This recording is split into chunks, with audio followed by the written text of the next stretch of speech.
Well, I'm probably not going to be able to top that. I got to be honest. But they did tell me that you shouldn't drink before giving your speech. However, I was ready to give this about 7 o'clock. So, some time has passed.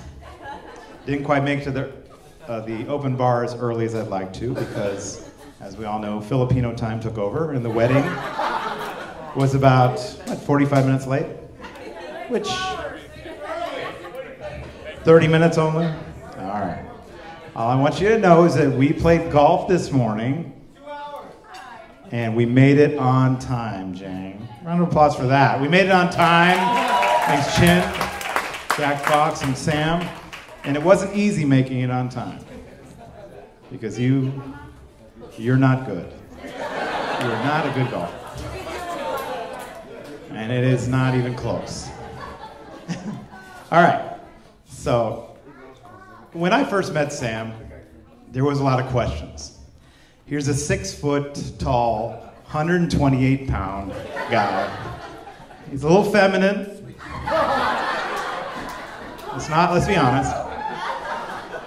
His best friends are all girls.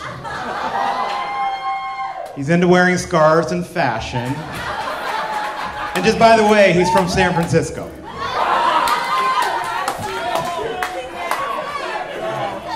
So I was curious, not bi-curious, but then I found out he had a girlfriend at the time. Sorry, Jane, he had a girlfriend at the time. He wasn't into chubby white guys, so I was good with that. Not that there's anything wrong with that. Not that there's anything wrong with that. And after that, we became friends. So who is Sam Quinto? Well, one thing we witnessed over the last couple of days is that he's not a good golfer. That's for sure.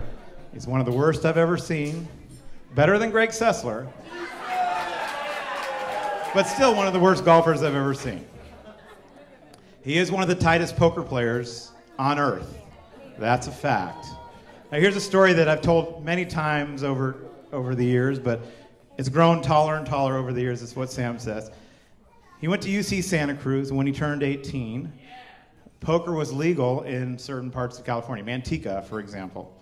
So he got in his car in Santa Cruz, and he's so tight. This guy, seriously, when he says raise, people fold without even looking at their cards. If he says raise, just throw it in the mug. So he drove to Manteca from Santa Cruz, about 120 miles. He drove in, and what kind of car did you have? An Accord. A used Accord. A 90-something? 1993 Accord. And he drove all the way to Manteca. When he got there, he won the first pot, $67. And he jumped right back into his Accord and drove all the way back to Santa Cruz with that $67 win. Something Jing would never do. That's a fact.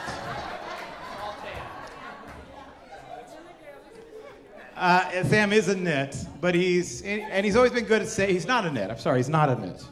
He's not a nit. But he has been good at saving money. He's not always good at where he hides the money, however. And those of you laughing know the story. And those of you who aren't laughing don't know the story, but make sure he tells you about where he hides his money. Actually, don't tell anybody where you hide your money, because it doesn't work out very well. Speaking of money, why did you guys have to pick the most expensive place in the United States to have a wedding? Seriously. Half of the people out here are staying in cabins without running water. Outhouses. No air conditioning. It's one of the most expensive places in the world. I had offers from guys to come here. Sorry, James, where are you at? To do the photography for free. Liz and Marianne and Rizan offered to do the video on their iPhones for free. You could have had all this stuff done for free. Marco said he was going to pick the flowers. Where are you, Marco? He was going to pick the flowers for you. We would all have been okay with that. All right, but let's be honest. It is a beautiful wedding. Give it a round of applause. These guys are great. They planned this whole thing. And Marianne and I want you to do our wedding planner, which for our 10th year renewal of our wedding vows. We will pay. You probably could have done this in the Philippines for about $300, right? For free. It'd been cheaper that way. All right, so maybe some of you noticed, and a lot of you probably didn't, but there's an open seat over here at the table. And that was for our good friend Kevin Kubiak. He has a bottle of wine over there. Kevin, who passed away a couple years ago, would probably be giving this speech today if he was here. So I really want to say that was a great idea for Sam to do that, and we do really appreciate that. But anyway, I'm going to channel Kevin Kubiak, so I'm not responsible for the next few lines that come out of my mouth. Now, I apologize to your mom already, but you know what? I don't need to apologize anymore after Haya's speech, because it will reach nothing like that. I promise you, I would never do that to you. And Grandma? Okay, she didn't understand how. That's good. That's good. Kevin and I would always tell Sam, whoever he was dating, do the right thing and marry this girl. Now, we didn't really mean it. To you? Sorry. At least you got an up-and-coming star in Brian over here, so we're happy for that. Brian, round of applause. You need to do the right thing. Again, I'm channeling Kevin here. This is what Kevin would say, right? This is not what I would say. This is what Kevin would say. And while I'm at it, Tony Bell, holy cow, you've been dating for 3 years. This is a perfect woman. Do the right thing. Propose to this girl. Nobody would be offended if you did this weekend, really. All right, so Kevin was a great guy, and to tell you the truth, I was worried a lot about when he passed. The person I was worried the most about was John Nakatani. Johnny over there, Kevin was his big brother, and when Kevin passed, I was really worried about Johnny, but I got to tell you that Sam is a friend, and a friend till the end. He took over as Johnny's big brother. And give Sam a round of applause for that. Sam, it ain't easy.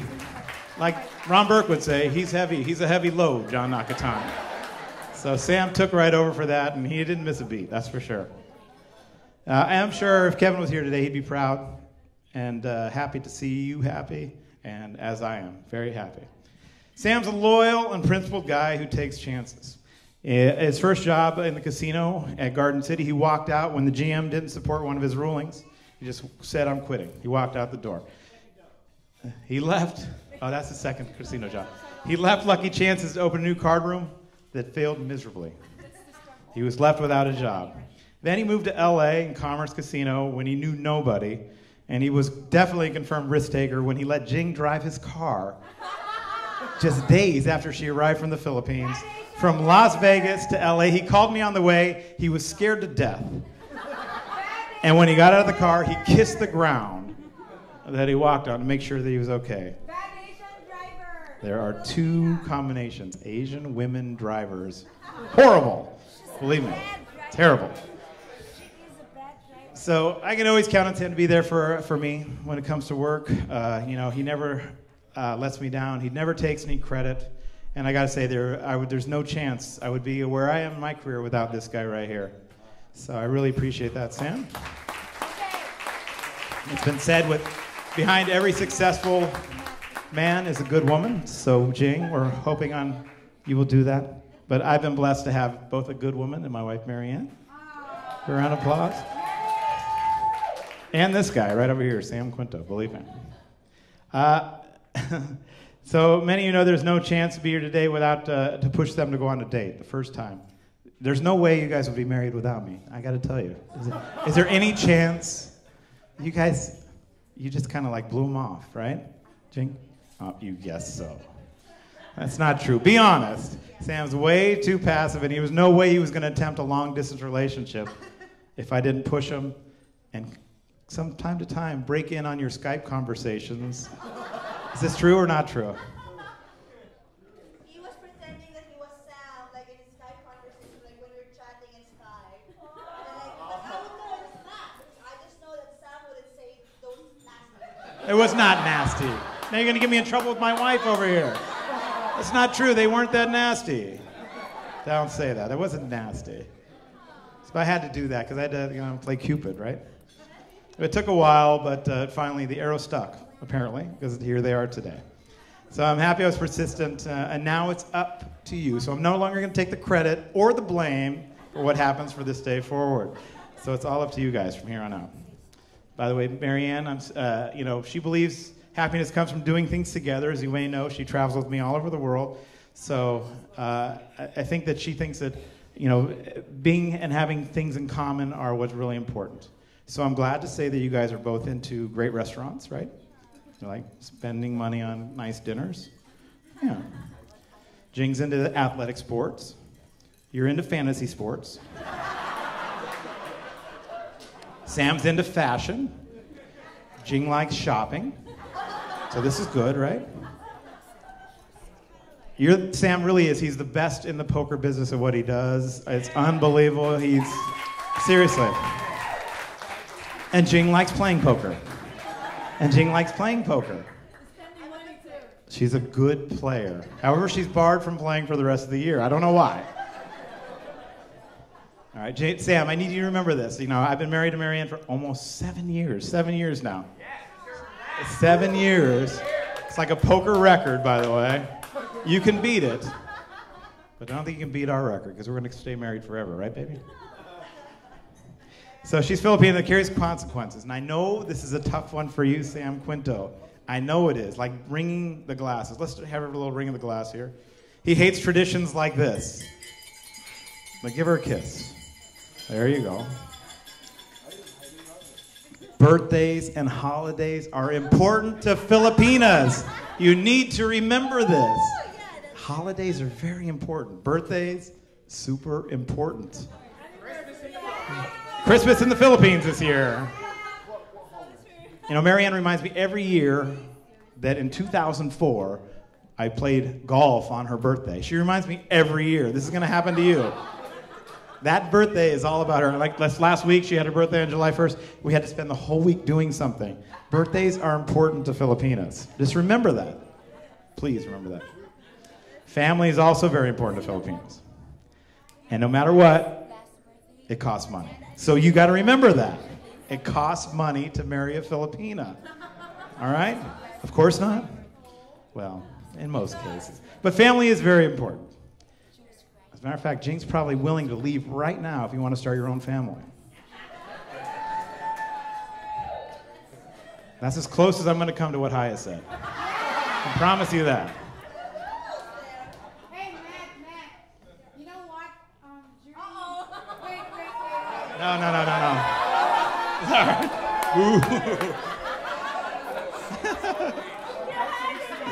I'll tell you later what I really said. I didn't say what she said, but I'll tell you later.